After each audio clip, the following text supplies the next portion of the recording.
গত কয়েকদিন অসুস্থতার পরে চেষ্টা করতেছি নিজেরে কিন্তু স্বাভাবিক রুটিনে ফিরাইয়ে আনতে আর প্রতিদিনই তোমাদের সাথে ব্লগ শেয়ার করতে। তো মনের জোর নিয়ে এই যে আজও কিন্তু কাজকর্ম সকাল থেকে শুরু কইরা দিছি। তো এখনও তো কাজকর্ম শুরু করছি না, এই জাস্ট ঘুম থেকে উঠতে সেরা ফ্রেশ হইলাম, বাসি নাইটিটা চেঞ্জ কইরা এই যে এবার ঘরের দরজা জানালাটাগুলি খুইলা দিতেছি। আর দেখো সকাল সকালে বাইরে এত পরিমাণ রৌদ্র, আর এই রৌদ্রটা দেখে না সকাল সকালে একদম হিমশিম খাইয়া যাইতাছি গা। তো ঘুম থেকে উঠছি প্রায় আধা ঘন্টা 1 ঘন্টা হয়ে গেছে, আজকে না সকাল থেকে কোনো কাজই হাতে উঠতেছে না। ওই যে বিছনা থেকে ওইটা ফ্রেশ হয়ে আবার সামনের ঘরে শুয়ে আসছিলাম, কেন জানি ভালো লাগতেছিল, ভিতর থেকে না ভীষণ একটা কষ্ট লাগতেছিল। গুড মর্নিং বন্ধুরা, আশা করি তোমরা সবাই অনেক ভালো আছো, সুস্থ আছো। আমার এই ছোট্ট পরিবারে আরও একটি নতুন ব্লগে তোমাদের সবারই ওয়েলকাম জানাইতেছি। তো এখন সময় হইতেছে 7:45টার মতো। এই যে ঘুম থেকে ওইটা ফ্রেশ হইলাম, ফ্রেশ হয়ে ঘরের দরজা জানালাটা খুলে দিছি। আর আজকে আছে হাজব্যান্ডের 10টার সময় ডিউটি, তো ওর লেগে টিফিনটাও রেডি করতে লাগবো। 10টার সময় ডিউটি থাকলে ও সব টিফিনটা লয়ে আছে, কারণ আইতে আইতে 5টা 5:30 বাজে জায়গা। তো ওর লেগে টিফিনটা রেডি করতে লাগবো। আর কালকের বাসনও বইরা রয়েছে প্রচুর, আর বাসন টাসন আমি ধুইতে পারছি না, একটু শরীরটা খারাপ লাগতেছিল।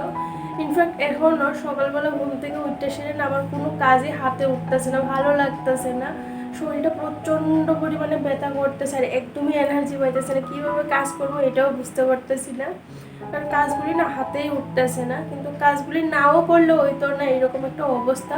গত কয়েকদিন ধরে শরীরের অবস্থা ভীষণ খারাপ, যেটা আমি তোমাদের বুঝাইতে পারতাম না, যেটা আমি কারোর বুঝাইতে পারতেছি না যে আমার শরীরে কী অবস্থা, মানে কেমন চলতেছে। তো যাই হোক, চলো কালকে রাত্রে যে বাসন কইটা আছে, বাসন কইটা দই, তারপরে আস্তে ধীরে ওর লেগে সকালের টিফিনটা করবো, অফিসে যে নিয়ে যাবো ওই টিফিনটাও রেডি করবো।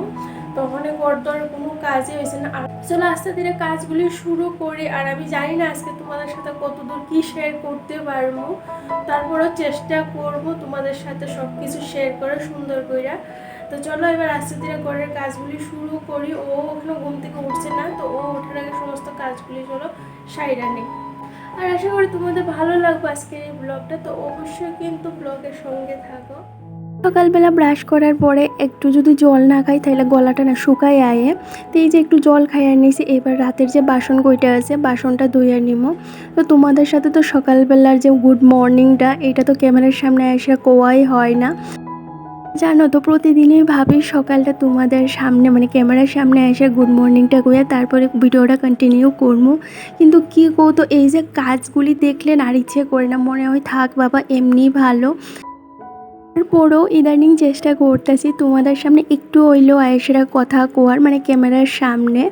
আগে তো একদমই কইতাম না, সারাদিন এই কাজকর্মগুলি তোমাদের সাথে শেয়ার করতাম। তো এখন মনে হইতেছে মাঝে মধ্যে যদি একটু ক্যামেরার সামনে আমার বন্ধুদের সাথে কথা কই, তাহলে মনে হয় আমার বন্ধুদের সাথে আর একটু বেশি ভালো কানেক্টিং করতে পারবো। তো তোমাদের কেমন লাগে অবশ্যই কিন্তু কমেন্ট করে জানাইও এই যে ক্যামেরার সামনে এসে কথা কোয়া, কারণ সারাদিনটা এতটাই ব্যস্ততার মধ্যে দিয়ে যায়, চাইলেও আর আইতে পারি না। আর আমি এত বেশি কথা কই যে আমি যদি ক্যামেরার সামনে কথা কওয়া শুরু কইরা দিই তাহলে না এই কথা কইতে কইতে কিন্তু 1-1.5 ঘন্টার একটা ব্লগ আমি তোমাদের সাথে শেয়ার করতে পারো। কারণ জানোই আমার ঘরে কেউ নাই, কথা কইতে ভীষণ ভালোবাসি, কিন্তু সেই রকম তো কেউ নাই কার সঙ্গে কথা কমো। তো তোমাদের নিজের মনে করে অনেক কথা তোমাদের সাথে শেয়ার করি, জানি না তোমাদের ভালো লাগে কি না। যদি লাগে বা না লাগে দুটোটাই কিন্তু কমেন্ট করে জানাইও। তো যাই হোক, এইদিকে এই যে দেখো বাসন কইটা দইয়া রেখে দিছি, তারপর সিঙ্কের পাশটা ভালো করে একটু মুছা নিছি। তো আগের দিন রাত্রে কাজগুলি কইরা রেখে দিলে না সকালটা বেশি একটা চাপ নিতে লাগে না। কিন্তু এই যে শরীরটা অসুস্থ থাকার কারণে আমি তো আগের দিন আর কইরা রাখতে পারি না। তো সকালবেলা এই যে রান্নাঘরের কাজটাও এমনিই পইরা থাকে, আর এগুলি করতে করতে অনেকটা বেলাও হয়ে যায়। দেখবা বেশি বেলা হয়ে গেলে এই কাজগুলি এমনি থাকলে নিজের কাছে একটা অস্বস্তি ফিল হয় যে এখন এই কাজগুলি পইরা রয়েছে করতে পারছি না, কখন কি করবো। আর আজকে তো ওর 10টার সময় ডিউটি, কারণ একটু হাতে সময় পাইছি। তো এই যে বাসন কইটা দইয়া রাইখা দিলাম। আর ও যেহেতু টিফিনটা নিয়ে যাইব ওই যে ওর লাগে একটু সুজি করছি। তো কালকে রাতে ওরা জিজ্ঞেস করতেছিলাম তুমি সকালে কি রুটি নিবানি, ও না করতেছিল, তো এই কারণে রুটিটা আর করলাম না, শুধু সুজিটা করেই দিব। আর এই যে সুজিটা দিলাম, এই সুজিটা খাই আসলে না ও বাড়িতে এসে আর ভাতই খাইতো না, 5টা 5:30টার দিকে আয়ে ওই সময় এসে ভাতই খায় না। এই কারণে আমি এত বেশি কিছু টিফিনে দিতে চাই না, যেহেতু সারাদিন মানুষরা না খাইয়া থাকে আবার বাড়িতে ভাতও খাইতে চায় না। কারণে চেষ্টা করি এমন একটা টিফিন দেওয়ার যেইটা খাই সেটা দুপুরবেলা কাটাই লইতে পারে আর বিকেলবেলা এসে বাড়িতে ভাত খেতে পারে। তো যাই হোক ওইদিকে সুজিটা কইরা নিয়েছি, আজকে দুধ সুজি করলাম, তো একটু বেশি করেই করছি, আমার লেগেও কইরা নিয়েছি। কারণ ইদানিং না সকালবেলা না খাইতে খাইতে দেখি এখন এত শরীরটা খারাপ হয়ে গেছে গা। তাই ওইটা নিয়ে মা, শাশুড়ি মা, আমার বর সবাই আমার সঙ্গে ভীষণ ঝগড়া করতেছিল। তো ভাবতেছি সকালবেলা হালকা পাতলা হইলেও একটা কিছু খাইয়া নিতে লাগবো। কিন্তু কী করতো, সকালবেলা যত সময় ঠাকুরটা না দিয়ে আমার না ভালো লাগে না, একটা অস্বস্তি লাগে যে ঠাকুরে এখন কিছু দিছি না আর আমি নিজে খাইয়া লাইতাছি। তো এটা মন থেকে না মানতে পারি না, এই কারণে এতদিন খাইতাম না। তো না খাইতে খাইতে শরীরটা এতটাই খারাপ হয়ে গেছে গা যে এখন আমি বিছনার মধ্যেই পড়ে গেছি গা। এইদিকে রান্নাঘরের কাজটা আটায় এসে আয়ে পড়লাম। এই যে ঘরের সামনের জায়গাটা ঝাড়ু দিয়ে এসে একটু জল দিয়ে দিতে আসি। এত রৌদ্র ওঠার এই জায়গাটা না ভীষণ গরম হইয়া থাকে, আর ধুলাবালি তো আছে, সবটা পাড়ার সঙ্গে গড়ে যায়। এই জায়গাটা ঝাড়ু দিয়ে আসে এই যে একটু জলও গাছে দিয়ে দিলাম। গাছগুলির অবস্থা ভীষণ খারাপ হয়েছে, দেখতেই পাইতেছো পাতাগুলি না একদম মুরঝাইয়া গেছে গা। তো একটু বেশি করে জল দিয়ে দিছি, তারপর ঘরের সামনের জায়গাটা জল দিয়ে দইয়া দিলাম। আর ওই যে ঝাড়ুটা কিন্তু দইয়া দেই আমি প্রত্যেক দিন, যখনই ঘরের সামনের জায়গাটা ঝাড়ু দিই, ঝাড়ু দেওয়ার পরে কিন্তু আমি ঝাড়ুটা দইয়া রাখি। আমার তো আর এত বড় উঠান নাই যে আমি সমস্ত বড় উঠান ঝাড়ু দিমু। তো ওই যে আগে দেখতাম মারে যে উঠান বাড়ি ঝাড়ু দিয়ে সেটা ঝাড়ুটা দইয়া তারপরেই রাখতো হাত পা দইয়া সেরা। তো যাই হোক এইদিকে বাইরের কাজগুলি সারলাম, যা একটা রৌদ্র উঠতেছে আর একটু বেলা হইলে মনে হইতেছে গড়তেই বাইরতে পারতাম না। তো যাই হোক এইদিকে রৌদ্রটা ওঠার আগে বাইরের কাজগুলি সারলাম, এবার আস্তে ধীরে ঘরের কাজগুলি সাইরা নিতেছি। তো গত কয়েকদিন তো আর ব্লগও শ্যুট করতে পারছি না, ঘরের কাজগুলিও করতে পারছি না, কারণ ঘরের কাজগুলি যদি না করি তাহলে আমি ব্লগ শ্যুট করবোটাই কি। তো ভাবতেছি এখন থেকে কন্টিনিউ তোমাদের সাথে ব্লগ শেয়ার করবো, যে এরকমই পারি। কিন্তু কি কৌতো অনেক সময় চেষ্টা করেও পারি না, ব্লগ শ্যুট করা থাকে কিন্তু এডিট না করার কারণে আর তোমাদের সাথে ব্লগ শেয়ার করতে পারি না। আমার হাজব্যান্ড তো এডিট করতেই পারে না, আর ও এডিট করলে না আমার মতো হইতো না। তো এই কারণে কী আর করবো, তোমাদের সাথে শেয়ার করতেও পারি না। তো যাই হোক এইদিকে এই যে সকালের যে ক্লিনিংটা আছে এইটা সাইরা নিতেছে, ঘর দরটা ভালো করে পরিষ্কার করে গুছাইয়া নিমো। আর আজকে যখন ঘর দোয়ারটা পরিষ্কার করতে গেলাম, গিয়া দেখি শোকেজের উপরে, আসনের উপরে, টেবিলের উপরে এত পরিমাণ ধুলা জুইমাই রয়েছে। ওই যে গত 2-3 দিন আমি এই কাজগুলি করছি না, তো ওই যে আমার লেগে কাজটা বেশি বাইরে গেছে। তো মনে করতেছিলাম তো আজকে ওই ডিপ ক্লিনিংটা কইরা লাই, কিন্তু না গো আজকে করলে হইতো না। সামনেই তো দুর্গাপূজা আইতেছে, তো দুর্গাপূজা আইতে আইতে আবার ঘর দোয়ারের অবস্থা একই হয়ে যাবো গা। একবার ভাবলাম আরও কয়েকটা দিন যাক, তারপর গর্তটা ভালো করে পরিষ্কার কইরা গুছিয়ে নিব, তারপরেই তো বাড়িতে যাবো গা। তো গর্তটা বেশি একটা ময়লা হইতো না। তো যাই হোক এদিকে এই যে আমি গর্ত ভালো করে প্রথমে পরিষ্কার কইরা নিয়েছি, তারপরে এই যে সামনের ঘরের যে বেডশিটটা আছে বেডশিটটা চেঞ্জ কইরা দিলাম। প্রথমে একবার ভাবছিলাম শুধু বালিশের কাভারগুলি চেঞ্জ কইরা দেবো, বেডশিটটা আজকে আর চেঞ্জ করতাম না। বালিশের যে কাভারগুলি আছে এগুলির মধ্যে না অনেক ঘামের গন্ধ করতেছে।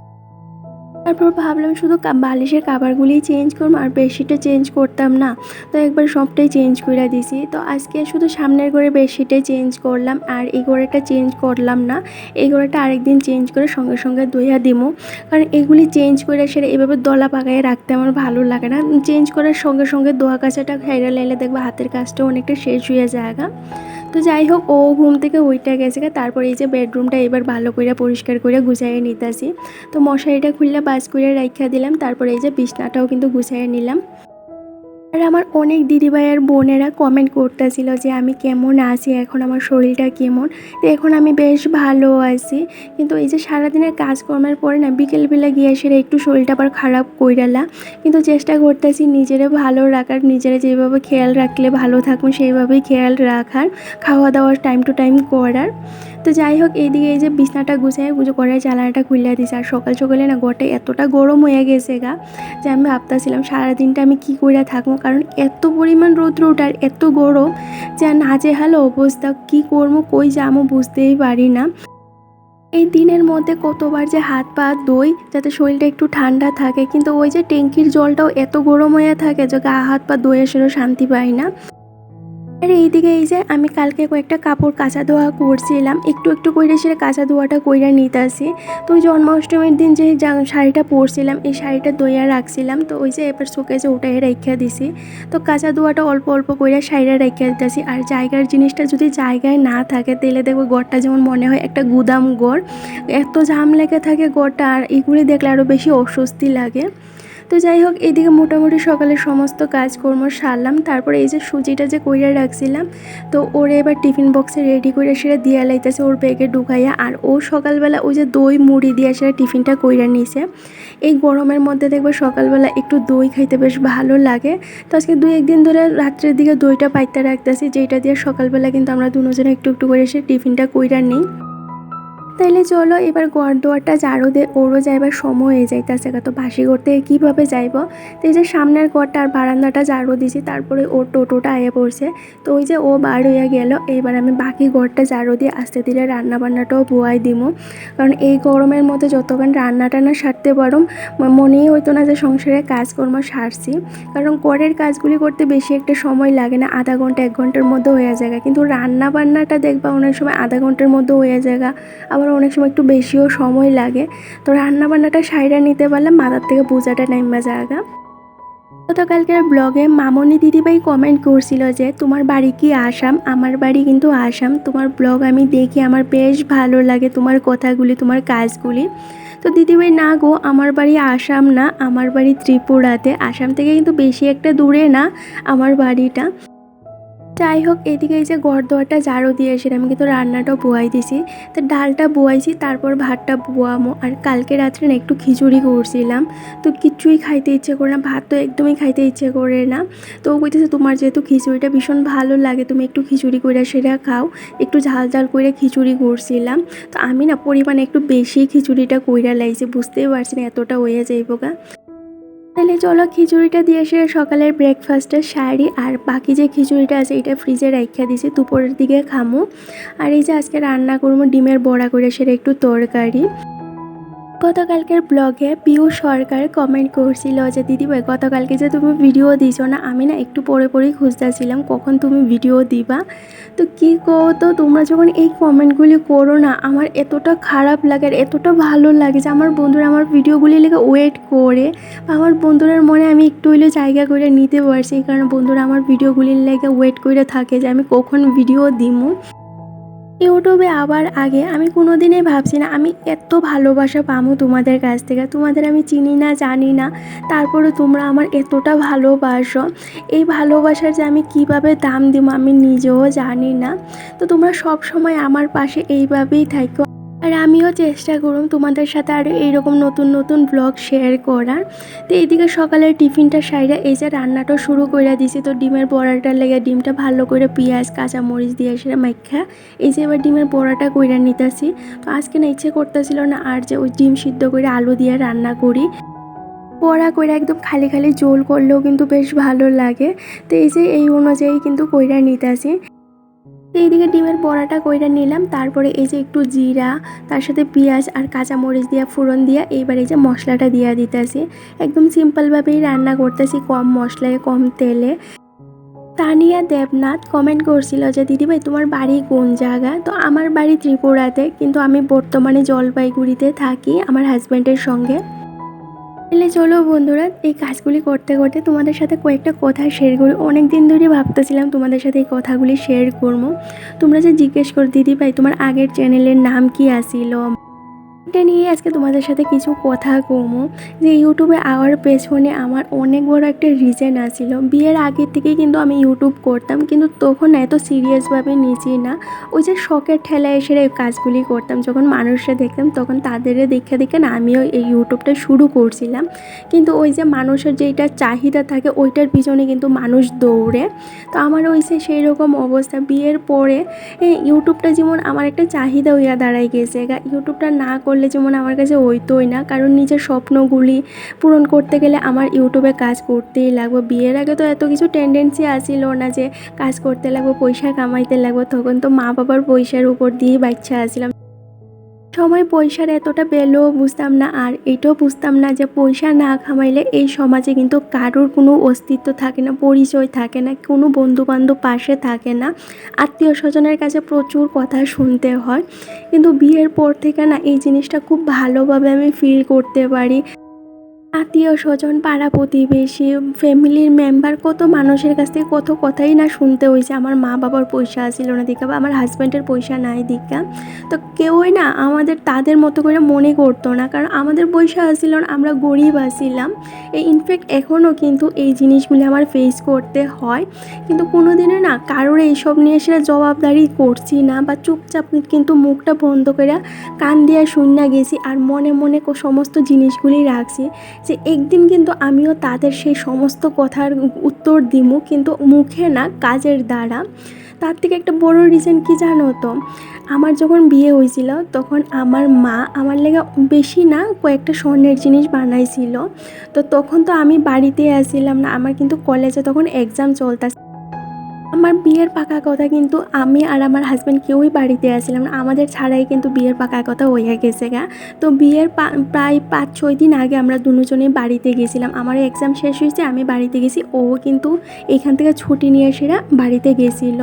তো বাড়িতে গিয়ে তো বেশি একটা সময় হাতে পাইছি না, ওই মাত্র 5-6 দিন সময় আসলো, তারপরেই কিন্তু বিয়ে আমাদের। আর বিয়ের 15 দিনের মাথায় কিন্তু আবার আমরা এখানে আয়ে পড়ছি, কারণ ওই যে আমার হাজব্যান্ডের ছুটিটা শেষ হয়ে গেছিলো গা। তো যাই হোক, এটা পরের কথা, অন্য আরেকটা ব্লগে তোমাদের সাথে শেয়ার করবো। যেটা কইতেছিলাম, আমি তো ওই সময় বাড়িতে আসছিলাম না, তো আমার মা কি করছে জানো তো, আমার মার যে কানের দুল আসছিল, যেটা আমার মারে আমার দাদু দিছিল, ওই কানের দুলটা ভাঙ্গা সেটা আমার লেগা কানের দুল বানাইছে। তো ওই জিনিসটা না আমি জানতাম না। তো আমার বিয়ের পরে হঠাৎ করে আমার বৌদি একদিন কথায় কথায় না এই কথাটা আমারে কইছে। আমার মার কিন্তু সেই রকম কোনো স্বর্ণের জিনিস আসিল না, শুধু এই যে কানের দুলগুলি আসলে। বুঝতেই পারো সেই দিনের যুগ, এত বেশি স্বর্ণের জিনিস হতো সবার হইতো না, আমার দাদুও কিন্তু খুবই গরিব আসিল। যখন থেকে আমি এই কথাটা জানতে পারছি আমার এতটা খারাপ লাগতেছিল, এইটা নিয়ে না আমি আমার মার সঙ্গে অনেক ঝগড়া করছি যে তুমি কেলিকা তোমার কানের দুল দিয়ে সেটা আমার লেগা কানের দুল বানাইছো, না পারলে না দিতা। আমি তো কোনোদিনও কইছি না যে আমার অনেক জিনিস দেওয়ান লাগবো, আমি সবসময় কইছি যে তোমার যদি সাধ্যে থাকে তাইলে দেও, নাইলে দিতে লাগতো না। কারণ এইসব জিনিসের পত্রে না আমার কোনো দিনই লোভ আসিল না, আর আমি চাই না আমার মা বাবারে কষ্ট দিয়ে সেটা আমি কোনো জিনিস আনি। ওই কথাটা শোনার পরে আমি কিন্তু বিয়ের সময় যে কানের দুলগুলি লাগাইছি, তারপরে কিন্তু এখন আর কানের দুলগুলি লাগাইছি না। আমার মনে একটা জিদ তৈরি হয়ে গেছে, যেই দিন আমি আমার মারে আবার নতুন করে কানের দুল বানায় দিতে পারবো, ওই দিনে আমি আমার মা দুজনে মিলে একসাথে কানের দুলগুলি পরবো। সরি বন্ধুরা, আমি একটু বেশি ইমোশনাল হয়ে গেছি। সত্যি কথা কইতে কি জানো তো, এই কথাটা যখন এখনও মনে পড়ে আপনি আপনি চোখ দিয়ে জল আয়া পড়ে। কারণে কিন্তু আমি ইউটিউবে হাওয়া বা ইউটিউবটারে একটু সিরিয়াসভাবে নিয়ে সেটা কাজগুলি করতে আসি, যে আমার পয়সা কামাইতে লাগবো, আমার মারে কানের দুলগুলি বানায় দিতে লাগবে। এই কারণে আমি প্রচুর পরিশ্রম করতে রাজি আছি, আমি পরিশ্রম করতেছিও। জানি না ঠাকুর কবে মুখ তুললে চাইবো আমার দিকে, আর কবে যে আমি আমার এই স্বপ্নটা পূরণ করতে পারবো। আর এদিকে তোমাদের সাথে গল্প করতে করতে দেখো অনেক দূর আয়া পড়ছি। রান্না বান্না সাইরা ঘর পরিষ্কার করে স্নান করলাম, ধোয়া কাচা করলাম, ঠাকুর পূজা দিলাম, তারপর এই যে এইবার একটু আয়েসরা বইলাম। এখন সময় হইতেছে 5টার মতো, তো আমি খাওয়া দাওয়া সাইডে আর টিভি দেখতেছিলাম, ভিডিও এডিটের কাজটা করতেছিলাম। তো এখন আইসি এই যে একটা মানি প্ল্যান্ট গাছ লাগাইতেছি। দুপুরবেলা স্নান করার সময় ঘরের পিছনে দেখতেছিলাম এই যে মানি প্ল্যান্ট গাছটা, তো ওইটা ওইখান থেকে আইনা সেরা এই যে একটা টপে লাগাই দিছি। তো ওই এইদিক সেদিক যে মানি প্ল্যান্টের লতগুলি ভালো, এইখান থেকে মনে হয় এটা হইছে। তো বেশ সুন্দর লাগতেছিল, অনেক সতেজ আসিল। সকালবেলা তো আর গাছে জল দেওয়া হয়েছে না, তো এই কারণে এই যে এখন একটু জল দিয়ে দিতেছি আর ওয়েট করতেছিলাম ও কখন আইব ডিউটির থেকে। তো চলো এই যে কাজগুলি করতে করতে আমার কয়েকটা মিষ্টি মিষ্টি বন্ধুর নাম নেওয়া যাক। সাদিয়া, পিউ সরকার, পিউ বিশ্বাস, সম্পার হিজিবিজি, বিনাকুটি Das, Supriya's home, Purnita blog, mister and missus Barman, মায়ের হ্যাসেল, অনামিকা সূত্রধর, শাওন সাহা। তো থ্যাংক ইউ সো মাচ তোমরা সবাই এত সুন্দর সুন্দর কমেন্ট করার লাগা। আর এই পর্যন্ত যদি কোনো নতুন বন্ধু আমার ভিডিওটা দীক্ষা দেখো, তো অবশ্যই চ্যানেলটা সাবস্ক্রাইব করে আর একটা লাইক একটা কমেন্ট করে কিন্তু জানাইও কেমন লাগছে। হাজব্যান্ড আজকে ডিউটি থেকে আইতে আইতে প্রায় 5:30টার উপরে বাইচা গেছে গা, তো ও খাওয়া দাওয়া করে একটু রেস্ট করতেছে। আর এই যে হয়ে গেছে সন্ধ্যাতে আমি সন্ধ্যাটা দিতে আসি। আজকের ব্লগটা আমি এখানে শেষ করলাম। ভালো লাগলে অবশ্যই একটা লাইক একটা কমেন্ট করে জানাইও আর একটা শেয়ার করে দিও। আজকের জন্য টাটা।